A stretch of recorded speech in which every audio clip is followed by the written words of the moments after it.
नमस्कार दोस्तों, क्राइम तक पर आज हमारे साथ एक विशेष गेस्ट आए हैं। दरअसल जो गेस्ट हैं वो हैं तिहाड़ जेल के पूर्व प्रवक्ता सुनील गुप्ता।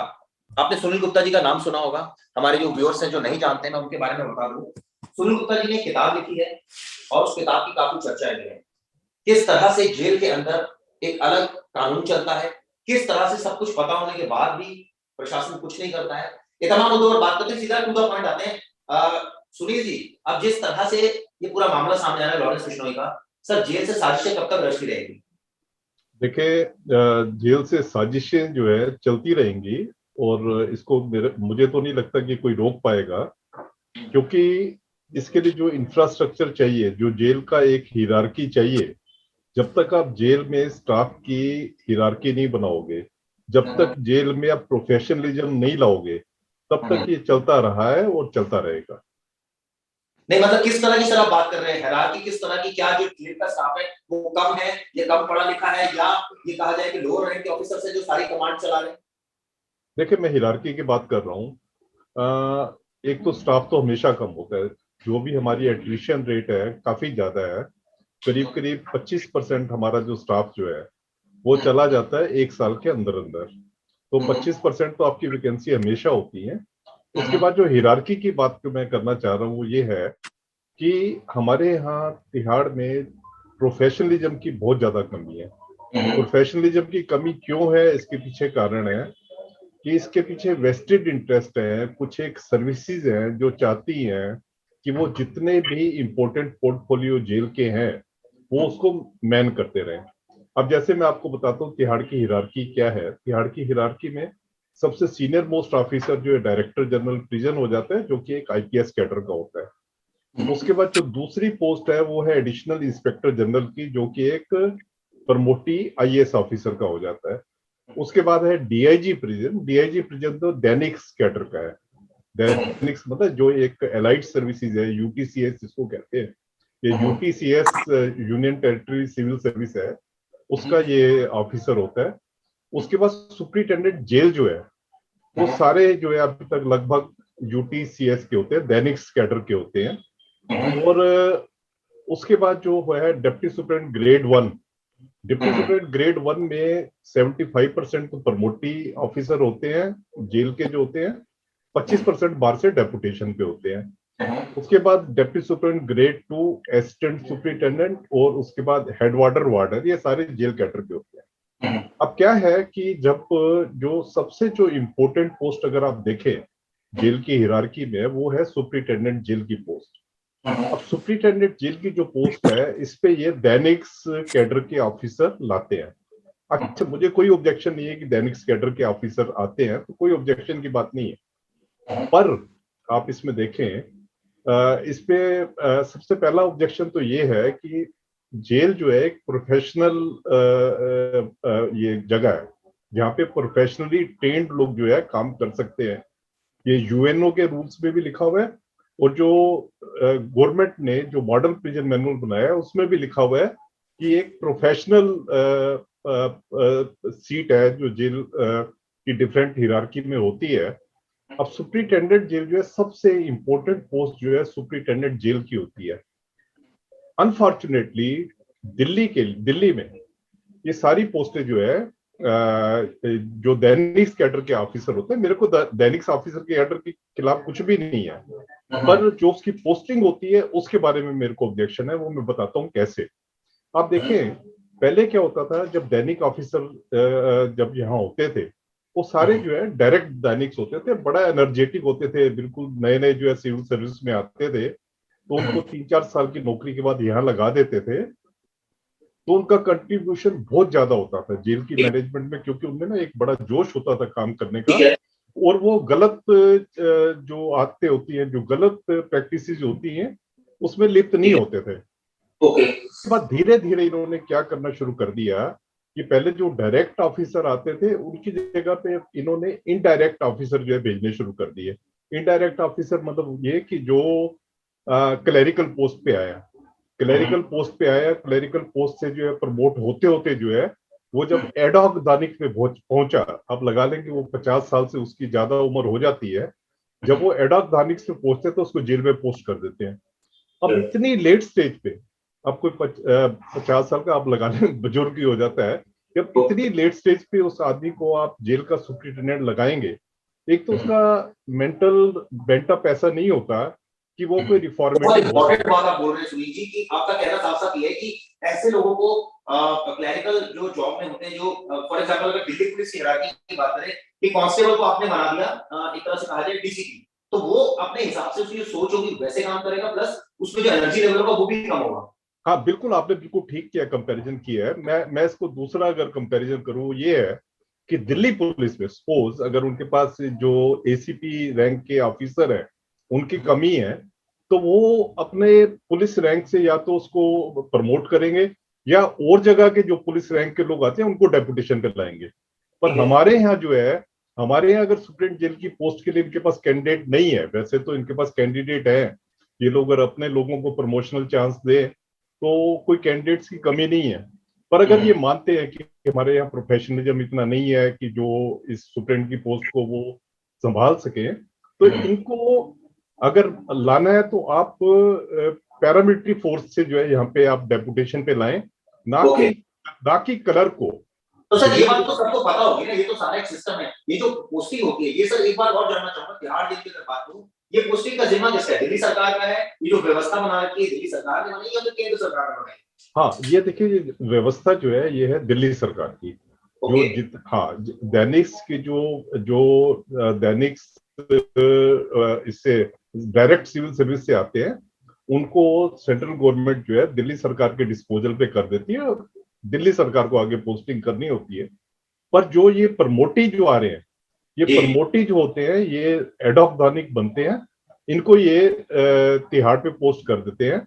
और जब इनकी पोस्टिंग होती है तिहाड़ पे, सबसे पहले तो ये लोग घबराते हैं, ये लोग कहते हैं कि कोशिश पूरी करते हैं कि इनकी पोस्टिंग तिहाड़ पे ना हो, क्योंकि इनका मेंटल मेकअप ऐसा नहीं होता कि ये लोग एक पैरामिलिट्री फोर्स की पोस्ट को जो है मैन कर पाएंगे। बहुत बड़ी बात आपने, मतलब अनप्रोफेशनल लोग जो है वो वहां पर बैठे हुए हैं जो चला रहे, जिनके पास अब इसमें कमियां अगर मैं जानना चाहूँ तो उनकी अगर कोई डायरेक्ट ऑफिसर या कोई आईपीएस वहां पर बैठे, तो फर्क अगर जानना तो फर्क ये होता है जो मुझे समझ में आ रहा है कि एक तो आपके अंदर एफिशिएंसी कम होगी, आप करप्ट ज्यादा होंगे, आप लोड ज्यादा नहीं ले पाएंगे जीवन में, और कहीं ना कहीं ये प्रैक्टिसेस चलती रहेंगी। बिल्कुल, आपने जो बात कही है बिल्कुल सही, आपने उसको एनालाइज किया। देखिए होता क्या है कि अब जैसे एडॉक दानिक्स के लोग आते हैं, हमारे जो वेस्टेड इंटरेस्ट है, जो लोअर स्टाफ के लोग होते हैं, वो लोग उनको घेर लेते हैं, उनको कहते हैं, उनको वो समझ जाते हैं कि ये बंदा जेल में नौकरी करने लायक नहीं है, तो वो उसको घेर लेते हैं, उसको कहेंगे देखो जेल की नौकरी जो है हम कर देंगे, आप चिंता नहीं करो, आप खाली ऑफिस में बैठे रहो, हम सब कुछ जेल चला देंगे। और उनको लगता है कि ये पैसा कमाना चाहता है, तो उसको जाके कहेंगे कि तेरे को पैसा वगैरह जितना भी चाहिए हम यहाँ से कमा के दे देंगे। उससे क्या होता है, जनरली ऐसा होता है, ये जो मैंने बात आपको दूसरी कही है कि जनरली ये अनविलिंग लोग होते हैं, इनको जो है एज ए पनिशमेंट पोस्टिंग जो है तिहाड़ पे भेजते हैं, तिहाड़ पे पोस्ट करते हैं। और जब ये आते हैं तो हमारे वेस्टेड इंटरेस्ट जो लोअर स्टाफ के लोग होते हैं वो इनको घेर लेते हैं, वो इनको कहते हैं कि वो समझ जाते हैं कि इनकी क्या इनकी रिक्वायरमेंट है, तो उसी रिक्वायरमेंट से वो उनकी जरूरतें पूरी करते जाते हैं। और जेल को जो है, जो जेल को जिस तरीके से चलाना चाहिए, जेल उस तरीके से ना चल के वो एक, तो आपका सुझाव ये है इस पूरे मामले में जो पोस्टिंग हो वो ऐसे ऑफिसर्स की हो जो आईपीएस हो, या कम से कम डायरेक्ट पोस्टिंग्स हो, ना कि इस तरह की जो लोअर रैंक के ऑफिसर्स को हायर रैंक पर बिठा दिया और उसकी अपनी, क्योंकि वो लोअर रैंक से है तो नेचुरली उसके लेवल के कई लोग जो प्रमोट नहीं हो पाए वो भी उसके दोस्त होंगे, वो नीचे के लेवल पर हैं तो उनसे जान पहचान होगी, वेस्टेड इंटरेस्ट आएंगे और ये करप्शन होगा। नहीं, मैं आईपीएस ऑफिसर का नहीं कह रहा, क्योंकि यहाँ पे अगर मैं ये कहता हूँ कि अगर आपने आईपीएस ऑफिसर तो इन्होंने कई जगह पे पोस्ट किए थे, उत्तराखंड वगैरह में किए थे, तो जेल कैडर वाले लोग थे, उन्होंने चैलेंज किया था तो उनको फिर हटा दिया था। मैं आईपीएस का नहीं कह रहा, मैं ये कह रहा हूँ कि अगर आपको दानिश कैटेगरी के, आईपीएस के बाद दूसरा नंबर पुलिस में होता है दानिश कैडर का, कि अगर आपको किसी को सुप्रीम जेल की पोस्ट पे लाना भी है तो आप पैरामिलिट्री फोर्स के बंदों को लाओ।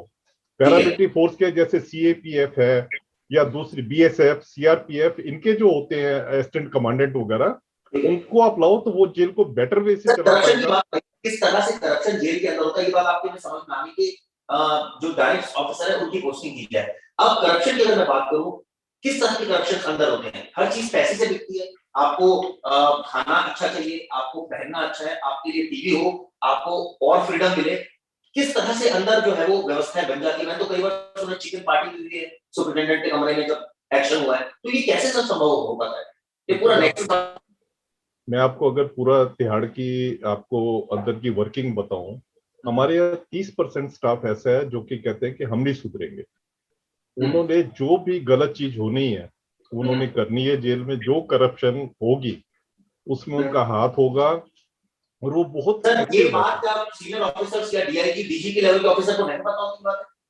देखिए, अभी डीजी डीआईजी के लेवल की तो मैं बात नहीं कर रहा। अगर आप उसके पे भी कहते हैं तो उस पे मैं कमेंट्स देना चाहता हूँ। अब देखिए, जहां तक डीजी लेवल का है, इन्होंने डीजी की पोस्ट को अपग्रेड कर दिया। जब तक ये वाली पोस्ट जो है डायरेक्टर जनरल की ना होके इंस्पेक्टर जनरल की होती थी, तो जेलें बहुत अच्छी चल रही थी। जहाँ क्योंकि क्या होता है कि अब एक इतने सीनियर ऑफिसर को आप बिठा दोगे डीजी बना के, डीजी का रैंक आप लगाएं कि मतलब एडिशनल डायरेक्टर जनरल के बराबर होता है जो पुलिस का वो होता है। इतने सीनियर अफसर को बिठा दोगे, और उसके क्या होता है कि उसका भी कैरियर का पीक होता है उस टाइम पे। ओके, तो मतलब हाँ, आपका तो कहना है उनका भी अपना वेस्टेड इंटरेस्ट है, वो ज्यादा पंगे नहीं लेते। वो कहते हाँ हैं वो जैसा ज्यादा हाँ, बिल्कुल चिराग जी, आपने बिल्कुल सही कहा। वो पंगे नहीं लेते और उनमें इनिशिएटिव इतना नहीं होता। उनको ये होता है कि जितना टाइम जेल में काटना है, इसको काट के चुपचाप निकल जाओ। अगर ठीक है, कमिश्नर ऑफ पुलिस बनना है तो कमिश्नर ऑफ पुलिस बन जाओ, या ठीक किसी है। और अच्छी पोस्टिंग पे निकलना है उस पर निकल जाओ। वो खतरा नहीं लेना चाहते। नहीं तो ये अच्छा बातें जो सर, ये तो चलिए हो गई डिपार्टमेंटल बात। क्या सरकार में अगर मान लीजिए बिहार की बात करो, दिल्ली सरकार को पता नहीं होता ये ऑफिसर करप्ट है, वो उन्होंने क्यों बिठा रखे, एक्शन क्यों लिया जाता तुरंत? और नई पोस्टिंग जो आपने कहा जो वेकेंट पोस्टिंग है उसको क्यों नहीं भरा जाता? कौन जिम्मेदार है इसके लिए? देखिए, अनफॉर्चुनेटली ये बात है कि तिहाड़ को इन्होंने डंपिंग ग्राउंड बनाया हुआ है। मैं अगर आपको पूरा अगर हर एक की हिस्ट्री बताऊं, ये तिहाड़ में ऐसे आदमी को भेजते हैं। जैसे मैं डीजी प्रिजन का ही बताऊं, डीजी प्रिजन को ऐसा ऑफिसर होता है जिसको कमिश्नर ऑफ पुलिस लाइक नहीं करता है। मैं आपको शुरू से मैं आपको पूरा एग्जांपल दे सकता हूं कि जिसको कमिश्नर ऑफ पुलिस लाइक नहीं करता उसको डीजी प्रिजन बनाते हैं। और जब वो डीजी प्रिजन बन के आता है, कई तो हमारे काफी अच्छे ऑफिसर थे जिन्होंने इनिशिएटिव लिया, पर जनरली जो है उनमें इनिशिएटिव नहीं होता, क्योंकि उनको होता है वो पीक लेवल पे होते हैं अपने कैरियर के, तो वो इनिशिएटिव नहीं लेना चाहते। तो इसमें पहले बहुत अच्छा चल रहा था। जैसे किरण बेदी के टाइम तक आईजी लेवल का होता था, आईजी लेवल का ऑफिसर आता था, और आईजी लेवल का ऑफिसर जो होता है काफी यंग होता है, और उसमें इनिशिएटिव लेने की जो है बहुत सारी क्षमता होती है। ठीक बात है, रिस्पेक्ट ले हाँ, सकता है। और हमारा मैनुअल भी, हमारा जेल जो प्रिजन एक्ट है वो भी इंस्पेक्टर जनरल के बारे में कहता है। पर जानबूझ के यहाँ पे इन्होंने डायरेक्टर जनरल का लेवल रखा हुआ है, जिससे कि हमारे यहाँ हिरार्की एक बनती नहीं है। होता नहीं, देखिए आपका क्या कहना है है। कि सरकार को पता होता है सारी बातें, उसके बावजूद अनजान बनी हुई है। वजह इसके पीछे सर सरकार का हाँ, इन्वेस्टेड इंटरेस्ट है। ये जो सरकार में मंत्री बैठे हैं, जो जेल मंत्री हैं दिल्ली के, या ये कारण है कि जो स्टाफ है, जो होम डिपार्टमेंट है दिल्ली का, वो भी इसमें इन्वॉल्व रहता है। उसको सब पता होने के बाद भी नजरअंदाज किए जा रहे हैं सारी चीजों को। बिल्कुल बिल्कुल। देखिए, ये यहाँ ना इसमें वेस्टेड इंटरेस्ट क्रिएट हो गए हैं। अब जैसे दैनिक्स है, अब दैनिक्स को तिहाड़ में अगर आप देखें करीब करीब 20 के करीब पोस्टें मिल गई हैं। दैनिक्स कैडर जो है उनको 20 पोस्टें मिल गई हैं। अब दैनिक्स कैडर कभी भी नहीं चाहेगी कि ये 20 पोस्टों को छोड़ना।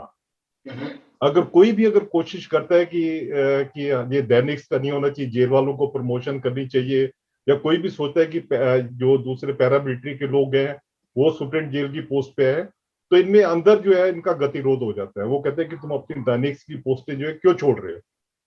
उसी वजह से दैनिक और आपको मैं बताऊं, दिल्ली गवर्नमेंट जो है उसको दैनिक्स चला रहे हैं, उसको पूरी दैनिक कैडर चला रही है दिल्ली गवर्नमेंट को, क्योंकि जो भी आईएएस आईपीएस होते हैं उनका एक लिमिटेड इंटरेस्ट होता है। मेन जो दिल्ली गवर्नमेंट को चला रहे हैं वो दैनिक्स चला रहे हैं। तो दैनिक्स कभी भी नहीं चाहता, क्योंकि उनका वेस्टेड इंटरेस्ट होता है। उनको ये होता है कि अगर हमने जेल की जो है 20 या 22 पोस्टें अगर छोड़ दी, तो हमारी कैडर वाले क्या कहेंगे कि इनके टाइम पे जो है 20-22 पोस्टें हमारे हाथ से चली गई। ये बहुत बड़ी बात इनके लिए होती है कि 22 पोस्टें हमने हाथ से इनके निकाल दी। तो इसलिए दैनिक्स अनविलिंग होते हुए भी ये लोग अपनी पोस्टें यहाँ छोड़ते नहीं है, जिससे कि पूरा जो हमारा प्रिजन का एडमिनिस्ट्रेशन है वो पूरा खराब हो रहा है। तो सर ये कहा जाए ना, साफ साफ सरकार की मिलीभगत है इसमें, जो सरकार ही चाहती है कि बिहार जेल का जो माहौल है, ये सिस्टम जो है वो करप्ट रहे। बिल्कुल बिल्कुल, सरकार ये चाहती है कि ये सिस्टम करप्ट रहे। और इनफैक्ट मेरे को शर्म तब आती है जब सरकार के सीनियर ऑफिसर जो प्रिंसिपल सेक्रेटरी होम जो है, वो ये कहते हैं कि देखो, दानिश अपने जो ऑफिसर्स को कहते हैं, देखो तुम तिहाड़ में जाओ, अगर तुम वहां पे नहीं होगे तो जो तिहाड़ के कैडर के ऑफिसर हैं वो तो जेल को बेच खाएंगे। वो उल्टा इनको वो करते हैं कि ये तो जो दैनिक कैडर वाले ये हमारे हैं, बाकी जो जो है सारे लोग जो है डकैत है, इनके हवाले, इनको जेल इनके पास मत एक जाने चीज दो। और माइन्यूटली समझना चाहूंगा। आपका कहना है कि जो लोअर रैंक के ऑफिसर जो तिहाड़ में होते हैं वो धीरे धीरे प्रमोट होके उस पोस्ट पर आते हैं और वो इनएफिशिएंट होते हैं। कुछ ऐसे पोस्ट आपका कहना है कि बाहर से डायरेक्ट ऑफिसर आए जो पूरी जेल को चलाएं, या कोई भी ऐसा सीनियर ऑफिसर आए जो जेल को चलाए ताकि वो नॉन करप्ट हो और उसको सारी चीजों का पता हो, ताकि वो एक्शन स्थिति में हो। हाँ, इसको मैं ये कह रहा हूँ, कि आपको पहली ऑप्शन तो देनी चाहिए जेल वालों को। जेल में जो अच्छा स्टाफ है, आप ये नहीं कह सकते कि जेल का सारा स्टाफ जो है रिजेक्टेड है। पहली आपको ऑप्शन देनी चाहिए जेल वालों को, उनको आप सुप्रीम जेल और उसके जो ऊपर की पोस्ट है उनको आप दो। और आप देखो, मैं आपको गारंटी से कह रहा हूँ कि वो जेल को बहुत अच्छा चला सकते हैं। पर जो दानिश कैडर वाले हैं, जैसे आपने अभी बात की है पीछे, इन्होंने एक डिस्ट्रस्ट क्रिएट किया हुआ है। इन्होंने बाहर ऐसा इन्होंने फैलाया हुआ है कि अगर जेल वालों को आपने सुप्रीम जेल बना दिया तो ये जेल को बेच खाएंगे। जेल नहीं, वो आपकी बात सही है। तो सर कौन ज्यादा खतरनाक है जेल प्रशासन इसके लिए, करप्शन के लिए? कौन, क्या दानिश ऑफिसर इसके लिए जिम्मेदार है या फिर जो जेल स्टाफ है वो जिम्मेदार है, दोनों जिम्मेदार है? नहीं, देखिए इसमें क्या है कि जेल स्टाफ की तो क्योंकि कोई से है नहीं, तो मैं उनको जिम्मेवार नहीं कहूंगा। इसमें दो चीजें हैं, एक तो दानिक जो स्टाफ है वो जेल की पोस्टों को छोड़ना नहीं चाहता, और दूसरा जो है, ये लोग जो है दानिक्स वाले जो है, एक इनके ऊपर इनको पता होता है कि अगर ये कुछ बड़ी से बड़ी गलती भी कर देंगे तो इनके ऊपर एक्शन नहीं होगा, क्योंकि इनके लिए एक्शन के लिए जो है फाइल एमएचए तक जाती है। मैंने देखा है बहुत कम केसों में इनके ऊपर एक्शन लिया जाता है, और जो बलि का बकरा हमेशा जो जेल कैडर वालों को बनाया जाता है। आप कभी भी देखेंगे, अगर 10 लोग जेल के सस्पेंड होंगे तो कभी कभी दानिक्स वालों के ऊपर वो होती है, क्योंकि सब लोग एक दूसरे को प्रोटेक्ट करते हैं। आप देखेंगे जो हमारा होम डिपार्टमेंट है, क्यों करते हैं? क्या सबको हिस्सा जाए इसलिए प्रोटेक्ट कर रहे हैं? हाँ, नहीं नहीं, वो खाली क्योंकि हमारी दानिक्स कैडर का है तो उसको प्रोटेक्ट कर रहा है। ओके इनका सर, मेन इसमें और जानना चाहूंगा, जो आपने व्यवस्था बताई, इसी व्यवस्था के तहत ये सारी चीजें अंदर कैसे पहुंचाई जाती है? मोबाइल कैसे चला जाता है अंदर? 100 बार मैंने बात की लॉरेंस बिश्नोई की सिद्धू मूसेवाला केस में, हजारों बार ऐसी खबरें हैं कि मोबाइल का इस्तेमाल हो रहा है। तो आपका ये मानना है या आप मानते हैं कि मोबाइल का इस्तेमाल होता है तिहाड़ जेल में? हाँ, देखिए जो मोबाइल का जो है, मैं आपको बताऊँ, 30% हमारा स्टाफ ऐसा है जो कि टोटली अनप्रोफेशनल है, जो कि कुछ भी करने के लिए तैयार होंगे। उनको अगर आप कहेंगे जेल की जमीन बेचनी है तो जेल की जमीन भी बेच देंगे। 30% स्टाफ तो ऐसा है। 40% हमारा है जो कि जिनको कल्टीवेट आप करना चाहो, जिनको कल्टीवेट आप कर सकते हो। और 30% हमारा ईमानदार है, जो कि मतलब वो इतने आप कह सकते हैं कि इतने एफिशिएंट नहीं है पर ईमानदार है। जो 30% हमारा हाईली करप्ट स्टाफ है, तो वो लोग किसी भी एक्सटेंट तक जा सकते हैं। वो मोबाइल को अंदर भी पहुंचा सकते हैं। मोबाइल खाली ये नहीं कि जेल स्टाफ लेके जाएगा, मोबाइल सुप्रिंटेंडेंट की कनाइवेंस के साथ भी अंदर चला जाता है। मैंने खुद देखा है कि सुप्रिंटेंडेंट जेल खुद जाके मोबाइल देते हैं प्रिजनर्स को। अच्छा। इसके अलावा मैंने देखा है तमिलनाडु स्पेशल पुलिस का जो स्टाफ है, जिनके ऊपर की हम कहते हैं कि जेल चल रही है, तमिलनाडु पुलिस जो है उनके कांस्टेबल कई डिसमिस हमने किए हैं, क्योंकि वो मोबाइल अंदर जाके विजिटर्स को देते थे। तो ये जो अंदर जो स्मगलिंग होती है प्रोहिबिटेड आर्टिकल्स की, इसके पीछे मेन कारण है कनाइवेंस। अगर ये कनाइवेंस हमारी अगर रुक जाती है तो काफी हद तक हम इसको जो सबसे पहले कनाइवेंस हो जाती है। एक और इम्पोर्टेंट सवाल जानना चाहूंगा, ये कैदियों का जब कम्युनिकेशन हो रहा है तो सारी चीजें हो रही है, अगर ये कम्युनिकेशन ही बंद कर दिया जाए, यानी कि उनके पास मोबाइल नहीं हो, कैदी आपस में ना मिल पाए, तो साजिश कैसे रची जाएगी? फिर तो रची नहीं जाएगी। देखिए, जो कम्युनिकेशन बंद करने के लिए हमारे जैमर्स लगे हुए हैं, जैमर्स लगे हुए हैं, पर जैमर्स को ये मैनिपुलेट कर लेते हैं। जैमर्स का जो इलेक्ट्रिक जो कनेक्शन होता है उसको ये ऑफ कर देते हैं, तार उसकी खींच लेते हैं। या जब स्टाफ भी खींचता है और प्रिजनर्स भी खींचते हैं, दोनों मिलके खींचते हैं। हाँ, प्लस इसमें देखो स्टाफ की नेग्लिजेंस होती है तभी तो कोई तार खींचता है, ऐसे थोड़ी खींच लेगा। इसके अलावा जो जैमर्स जो काम करते हैं, एक राउंडेड शेप में काम करते हैं, उनका वो गोलाई में काम करता है। तो एक स्पेस ऐसा होता है कि जिसमें कि किसी मोबाइल जैमर का कोई असर नहीं होता। ओके, तो आपका कहना है कि ऐसी व्यवस्था बने ताकि हर जगह जैमर की अगर व्यवस्था ऐसी हो कि कई सारे जैमर लगाए जाए या उस डायरेक्शन में लगाए जाए ताकि सारा एरिया कवर हो। सारा एरिया कवर हो, प्लस इनको मोबाइल जो जैमर्स होते हैं इनको टाइम टू टाइम अपडेट होना चाहिए। अब जैसे हमारे पीछे 3G उसके ऊपर है, चल रहा है, या 2G के ऊपर चल रहे थे, तो जैसे अब 4G 5G आ जाता है तो साथ के साथ इनको अपडेट करना चाहिए ताकि कि प्रिजनर्स जो है इसको मोबाइल को इस्तेमाल ना कर सके। ठीक है, दूसरा सर आप इस बात को मानते हैं कि कम्युनिकेशन जो होता है प्रिजनर्स में ये भी बंद होना चाहिए, क्योंकि अगर कम्युनिकेशन नहीं हो रहा है आपस में, मैं फिजिकल कम्युनिकेशन की बात कर रहा हूँ, तो कहीं ना कहीं ये प्रॉब्लम तभी आ रही, तभी साजिश रची जा रही है।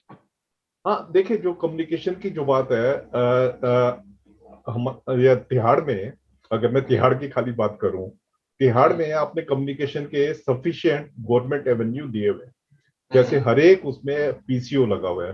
पीसीओ में जो हाई सिक्योरिटी वाले हैं अपने घर वालों से बात कर सकते हैं, अपने वकील से बात कर सकते हैं। ठीक है, उनसे बात कीजिए। हाँ, तो वो पीसीओ से बात करते हैं, पर जिसने इलीगल बात करनी होगी उसकी हमेशा कोशिश होगी कि वो मोबाइल अपने पास रखे। अब देखिए मोबाइल का क्या मतलब आप मानते हो सर जो साजिशें रची जाती हैं उसका सबसे बड़ा रीजन है जैमर का वीक होना और मोबाइल का अंदर घुसना। हाँ बिल्कुल बिल्कुल, आपने सही कहा, जैमर का इनइफेक्टिव होना और दूसरा मोबाइल का अंदर स्मगल होना, ये तो है। इसके अलावा क्या होता है कि खाना वगैरह जो है, ये लोग जो हैबिचुअल प्रिजनर होते हैं, ये लोग खाने वगैरह की जो है ऐसा सामान बाहर से मंगवा लेते हैं, वो भी स्टाफ की कन्वीनियंस के साथ। जैसे नॉनवेज फूड जो है जेल के अंदर अलाउड नहीं है, वो लोग नॉनवेज फूड मंगवा लेंगे अंदर कन्वीनियंस के साथ, और उसके बाद जो है उसको जो दूसरे प्रिजनर जो उनको लगता है कि बड़े फिट है उनके गिरोह में शामिल होने के लिए, उनको साथ खिलाएंगे, उनके साथ उनको मोबाइल यूज करवाएंगे, ताकि जो है वो लोग उससे इन्फ्लुएंस हो और वो लोग जो है उनके गिरोह में शामिल हो, और जब वो बाहर निकलते हैं तो इनके गिरोह के लिए काम करते हैं। ऐसा भी मैंने सुना है कि ये लोग उनकी बेल तक कराते हैं ताकि बेल कराने में मदद करते हैं ताकि वो बाहर जाए और पूरा गिरोह संचालित करें। बिल्कुल बिल्कुल, आपने ठीक कहा है। जो हैबिचुअल प्रिजनर जो है वो जो हेल्प करते हैं इनकी बेल के लिए करते हैं, ताकि पहले उनकी क्योंकि इनके पास तो बेल देने के लिए बहुत लोग होते हैं, तो ये लोग बेल वगैरह का अरेंजमेंट करते हैं। जब उसकी बेल हो जाती है तो आप लगा लो उनके वो पेरोल पे आ जाता है हैबिचुअल प्रिजनर के, वो जो एक कैजुअल प्रिजनर कह लें या जो एक ऑर्डिनरी प्रिजनर है वो उनके पेरोल पे आ जाता है। सुनी है कि जब कैदी कम्युनिकेशन, मान लीजिए आपने उसका कम्युनिकेशन रिस्ट्रिक्ट कर दिया, तो अलग अलग तरीके से कम्युनिकेशन होता है, यानी कि कोई कैदी आकर किसी को बताता है कि आपके लिए ये संदेश आया, किसी ने भिजवाया है, आप अपना फोन उसमें इस्तेमाल कर रहे हैं, सिर्फ फिजिकल अपीयरेंस से आप कम्युनिकेशन कर रहे हैं और वो भी कोई और आपको आगे संदेशा दे रहा है।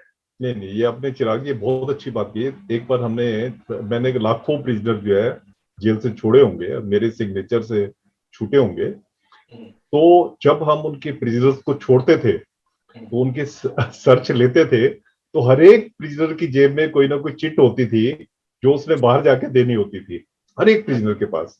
तो अगर ये फिर हमने कम्युनिकेशन बंद करवाने के लिए सर्च लेनी शुरू की थी, पर वो सिस्टम मैंने आपको बताया जैसे सिस्टम है, तो वो ढीला पड़ जाता है, तो ये चीजें नहीं करते। जो बाहर कम्युनिकेशन है, एक तो कम्युनिकेशन ये हो गया जो प्रिजनर रिलीज हो रहे होते हैं वो कम्युनिकेशन बाहर पहुंचाते हैं। उसके बाद जिन प्रिजनर्स की मुलाकात आती है, तो उन प्रिजनर को कह दिया जाता है कि अपने मुलाकाती को कह दो कि ये काम कर दे, उससे मैसेज बाहर चला जाता है। तीसरा हाँ, तीसरा जो है, जैसे जो एक ऑर्डिनरी प्रिजनर है वो 7 दिन अपने घर में 5 मिनट के लिए फोन कर सकता है, अपने घर में अपने वकील को या जो जिसका भी उसने फोन नंबर दिया होता है उससे बात कर सकता है। तो उसको कह दिया जाता है कि तू अपने उनको घर में ये वाली बात कह देना, वो कोड वर्ड में जो है अपने घर में वो बात कह जाते हैं। उससे क्या होता है, बना लो या कुछ कर लो, मतलब समझ जाओगे क्या कहना चाह रहा है। ये तो तब होगा जब कम्युनिकेशन अंदर बंदा जाएगा, उसको बताया जाएगा इस तरह से बोलना है। हाँ, वो उसको प्रिजनर को जो, क्योंकि देखिए क्या होता है कि अब जैसे मुलाकात के ऊपर गए, मुलाकात पे इनकी सारे इकट्ठे मिल जाते हैं, या किसी ना किसी तरीके से जो है, मैंने देखा है जो हार्डन प्रिजनर होते हैं वो किसी ना किसी तरीके से अपने वार्ड से बाहर निकल आते हैं, और उनका ये चैनल जो है, जो कम्युनिकेशन चैनल जो है वो चलता रहता है। सर 5 सुझाव आपसे मांगना चाहूंगा, क्या 5 ऐसे मेजर सुझाव होने चाहिए जिससे आपको लगता है कि ये सारी चीजें रुकेंगी? देखिए, मेजर सुधार में सबसे पहला तो जो है एक कैडर स्ट्रक्चर होना चाहिए। कैडर स्ट्रक्चर में जो है आप अपने जेल स्टाफ को जो है आप प्रमोशनल एवेन्यू दो। अगर जेल स्टाफ को प्रमोशनल एवेन्यू नहीं दे रहे तो खासकर सुपरिटेंडेंट जेल की पोस्ट के ऊपर आप ऐसे ऑफिसर को लाओ जो कि डरे नहीं प्रिजनर्स को देख के, जिसमें कि एक पैरामिलिट्री फोर्स के लोग जो होते हैं वैसा एक गट्स हो। और वो और दूसरा मेरा ये है कि जो पोस्ट जो डीजी प्रिजन की है, इसको डीजी प्रिजन से डाउनग्रेड करके आईजी प्रिजन कर देना चाहिए। आईजी प्रिजन मैं आपको बता रहा हूँ इसके मायरिकुलस इफेक्ट होंगे जो भी आईजी प्रिजन होगा, क्योंकि उसका पूरा कैरियर आगे पड़ा होता है। तो वो जेल को इतना अच्छे तरीके से चलाएगा कि जिससे मतलब आपका कहना है कि ये ऐसी पोस्टिंग नहीं, इसको सोचना चाहिए कि आप जेल में आ गए आपके पास अब जो है पीक आ गया, आप खत्म, यहाँ से रिटायरमेंट हो जाएगी। बिल्कुल बिल्कुल। और आप देखें जितनी जेलें हैं, इंडिया की जेलें हैं या अगर वर्ल्ड की जेलों में भी आप आ जाए तो वहां पे कभी भी ऐसे जो सेकेंडमेंट होती है जैसे हमारे तिहाड़ में होती है, ऐसा नहीं होता। अब अगर इंडिया की जेलें देखें तो उसमें आप देखेंगे डीजी वगैरह तो आईपीएस या आईएएस ले लेते हैं, बाकी और पोस्टों के लिए वो जेल कैडर को हमेशा एफिशिएंट ऑफिसर को बिठाया जाए। सर तीसरा, हाँ तीसरा ये है कि रिफॉर्म्स को जो है, रिफॉर्म्स को आपको एक विश्वास करके प्रिजनर्स के ऊपर रिफॉर्म्स को आपको बड़े अच्छे तरीके से चलाना चाहिए। देखिए, जब तक आप प्रिजनर पे विश्वास नहीं करोगे तो आपको पता नहीं चलेगा कि आपके विश्वास पे कोई कितना जो है ठीक उतर रहा है। तो आप रिफॉर्म्स को जो है, रिफॉर्म्स में आप क्या कर सकते हो, आप देखें 80% हमारी जो प्रिजन पॉपुलेशन है वो गरीब घराने से आती है, जो कि जितनी आप बहुत गरीब लोगों से आती है जिनकी की साल की इनकम जो है 1 लाख से कम होती है, साल की इनकम मैं बता रहा हूँ। तो और कैद भी आगे इन्हीं लोगों को होती है। आप देखेंगे कभी आपको बहुत कम मनु शर्मा जैसे या दूसरे लोग जो है ऐसे आपको बहुत कम दिखेंगे, आपको ज्यादातर ये गरीब लोग होते हैं। तो जो गरीब लोग हैं इनके लिए आप पैरोल फरलो के जो प्रोविजन है उनको आप लिबरल करोगे। पैरोल फरलो लिबरल करना एक बहुत बड़ा एक रिफॉर्मेटिव स्टेप है। अच्छा। आप देखेंगे पैरोल अभी पैरोल पर आरोपी जाता है, वहां वो जाता है क्राइम करता है या फिर और साजिशें रचता है। नहीं, देखिए जो पैरोल वगैरह पे साजिश वगैरह होती है ये बहुत कम केसों में होती है। अगर मैंने एक इसका अपने टाइम पे बनाया था, जो लोग पैरोल पे जाते हैं करीब करीब 5% लोग हैं जो वापिस नहीं आते या क्राइम करते हैं। 50% से ज्यादा ऐसे लोग जो कि कोर्ट से इंटरिम बिल लेके जाते हैं। आपका कहना है कि अगर ये व्यवस्था रहेगी तो एक आदमी को ये लगेगा कि वो जेल में है लेकिन देखो रिलैक्सेशन भी है, बहुत ज्यादा स्ट्रिक्टनेस नहीं है। हाँ, उसमें जितनी उसकी रिलैक्सेशन होगी उतना वो आपका फेथफुल होगा, जितनी आपकी रिलैक्सेशन होगी उतना आपका फेथफुल होगा। और आपका जो जेल का देखे, जेल जो चलाते हैं आप ये सोचे कि जेल वाले चलाते हैं, वो नहीं है। जेल में अगर क्रिमिनल जो है अगर ये हमारा साथ ना दे तो हम जेल चला ही नहीं सकते। मैं फिर आपको रिपीट कर रहा हूँ, जेल में ऐसा आप क्यों कह रहे हैं सर? क्योंकि क्रिमिनल तो ये सुधरने वाले लोग तो नहीं है, ये कुछ लोग ऐसे होते हैं जो जिनको गिल्ट होता है, जिनको अपने ये होता है कि मैंने क्राइम कर दिया मुझे सुधरना है, लेकिन हर कोई तो सर ऐसा नहीं होता। नहीं, 90% अभी भी जो हमारी जो इनका जो जेल की जितनी सुधार वाली एक्टिविटी है, जेल की जो रूटीन की एक्टिविटी है, 90% कंट्रीब्यूशन प्रिजनर्स का है, खासकर कन्विक्ट्स का है। खाली 10% कन्विक्ट्स जो होते हैं गलत होते हैं, जिनको कि आप इस सिस्टम से बाहर रख सकते हैं। 90% के ऊपर आप विश्वास कर सकते हैं। आप देखें, अब प्रिजनर को जो है जैसे सेल में बंद करना है, बैरक में बंद करना है, इतने सारी चाबियां होती हैं। अगर प्रिजनर हमारी जो कन्विक्ट हमारी अगर हेल्प ना करें, हमारे जेल स्टाफ को तो ये भी नहीं पता होगा कि इतनी सारी चाबियां किस किस ताले को लगेंगी। तो कहने का मतलब है सर जेल स्टाफ कम है इसलिए तो सब दिक्कतें आ रही हैं। अगर वही ज्यादा नहीं, जेल स्टाफ अगर पूरा भी होगा तब भी ये जो कैदी को बंद करना होता है, जेल में बैरक में बंद करना होता है, सेल में बंद करना होता है, या हर एक प्रिजनर को रिकॉग्नाइज करना होता है, वो एक अकेले आदमी के बस का नहीं होता। तो उसमें अगर प्रिजनर्स की हमें हेल्प ना मिले तो हम लोग धोखा भी तो हो सकता है। तो हाँ, धोखा देखिए उसमें जब आप इतना बड़ा रिस्क ले रहे हैं तो धोखा तो उसमें होता ही है। अब कोई भी प्रिजनर अगर एस्केप करता है, हम वहां का जो जिसको हम मेट कहते हैं या नंबरदार कहते हैं या सेवादार कहते हैं, हम उससे पूछते हैं यार ये प्रिजनर भागा है, कैसे भागा हो। हमें जो वहां से इनपुट मिलता है, जो प्रिजनर इनपुट देता है, वो कहता है सर ये जो है इसके घर में इसकी जो माँ बीमार थी इसलिए भागा होगा। और वाकई हम बाहर जब जाके छापा मारते हैं वो देखते हैं तो अपनी माँ के पास ही मिलता है। तो इनको जो इनमें जो मेट होते हैं, जो सेवादार होते हैं, जो नंबरदार होते हैं, इनको सारा पता होता है कौन सा हाँ। तो इनकी हेल्प तो हमें बहुत जरूरी चाहिए होती है जेल के रूटीन में चलाने के और रिफॉर्मेटिव स्टेप्स को आगे ले जाने के लिए, वो जरूरी चाहिए होती है। अगर हम इनकी हेल्प ज्यादा से ज्यादा लें और ज्यादा से ज्यादा इनके ऊपर विश्वास करें, इनको पैरोल दें, फरलो दें, जो कि मैं कहता हूँ आप इनको आप बाहर छोड़ देंगे तो तब भी ये जाएंगे नहीं जब तक कि आप इनको नहीं कहेंगे। मैं आपको वैसे कहने का मतलब है कि अगर कैदी पर विश्वास किया जाए तो बहुत कम ऐसी चांसेस है और परसेंटेज है कि कैदी आपको धोखा दे। बिल्कुल, मैं आपको बताऊं, चार्ल्स होबरन जब भागा था उस टाइम पे हम जब अंदर गए तो उस जेल में, जेल नंबर 3 से भागा था चार्ल्स होबराज। ये 16 मार्च 1986 की बात है। उस समय आपको विश्वास नहीं होगा कि 1300 लोग थे उस जेल में, और सभी को पता था कि जेल के दरवाजे खुले पड़े हैं और चार्ल्स होबराज भाग चुका है। खाली 15 प्रिजनर जो है उन्होंने एस्केप किया। जब हम अंदर गए, जब जेल के अंदर हमने किया तो हमारा तो एक बात ये भी कहा जाता है ना कि ये सब चीजों को लेकर कि अगर इतना ज्यादा रिलैक्स जैसे बेल यूजुअली कोर्ट से मिल जाती है तो आरोपी को बहुत ज्यादा वो मिल जाता है, फ्रीडम मिल जाती है, वो कुछ भी दोबारा करने को तैयार हो जाता है। या फिर जिस तरह की आप बात कह रहे हैं कि इनको बहुत ज्यादा रिलैक्सेशन अगर हम दे, आप तो उल्टी बात कह रहे हैं कि रिलैक्सेशन देंगे तो कैदी सुधरेगा, लेकिन बहुत सारे केसेस में हमने देखा कि बहुत ज्यादा मिसयूज होता है। शायद इसीलिए बहुत ज्यादा अगर मान लीजिए कैदी भागता है, उसका मीडिया क्लियर बनता है, खबरें चलती हैं, तिहाड़ की बदनामी होती है, तो ऐसे में कोशिश ये रहती है भैया सबके लिए एक ही नियम बना दो कि किसी को इस तरह से रिलैक्सेशन ना दो। क्या ऐसी माइंडसेट? नहीं, मैं आपको बताऊं, देखिए अगर आपको सब्जेक्टिव तो होना पड़ेगा। अगर आप मिसयूज वाली बात करेंगे, आप ज्यादातर देखेंगे जो 5 या 7% जो पैसे वाले लोग आ जाते हैं वो मिसयूज करते हैं। आप देखें गरीब आदमी कभी मिसयूज नहीं करता। मैंने आपको बताया 80% हमारे गरीब होते हैं, और अगर आप कन्विक्ट्स में चले जाएंगे तो 90% गरीब होते हैं।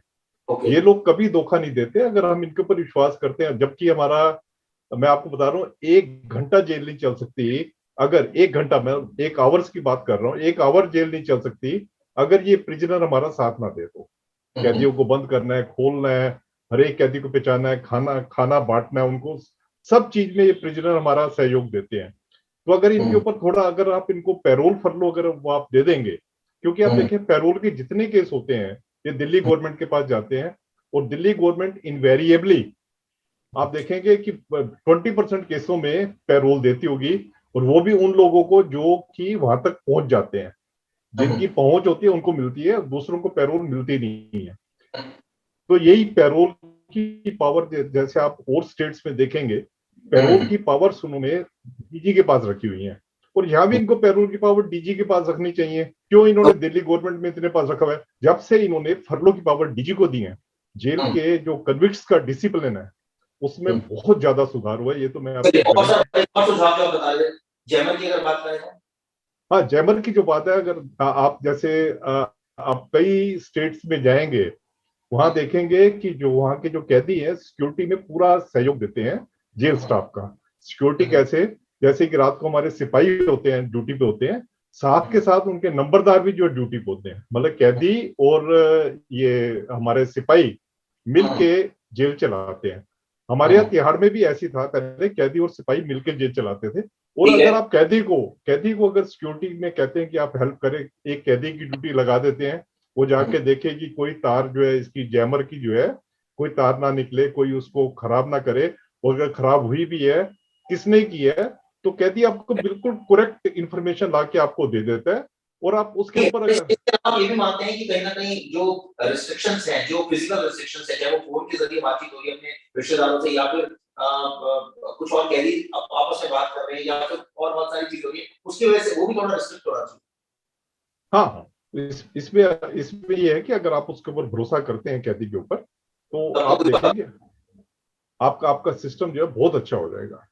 चलिए, आपसे हम लगातार सर बात करेंगे तो इस मुद्दे पर, और मैं कोशिश करूंगा आप कल, अगर हमारे साथ रिक्वेस्ट करता हूं कल जुड़िए, आप 1-2 दिन और जुड़िए, क्योंकि व्यूअर्स को मुझे आई एम श्योर बहुत पसंद आएगी वीडियो, क्योंकि जो अंदर की बातें वो आप बताएंगे, क्योंकि आज थोड़ा टाइम का रिस्ट्रिक्शन है सर। कल आपसे दोबारा हम कोशिश करेंगे, बात करेंगे, 2-3 दिन किसी पर वीडियो बनाएंगे, अगर आपकी सर परमिशन हमें मिले तो। मुझे बहुत अच्छा लगेगा, बहुत अच्छा लगेगा। थैंक यू वेरी मच चिराग। आप हमारे साथ जुड़े, बहुत बहुत शुक्रिया। Thank you very much Chirag.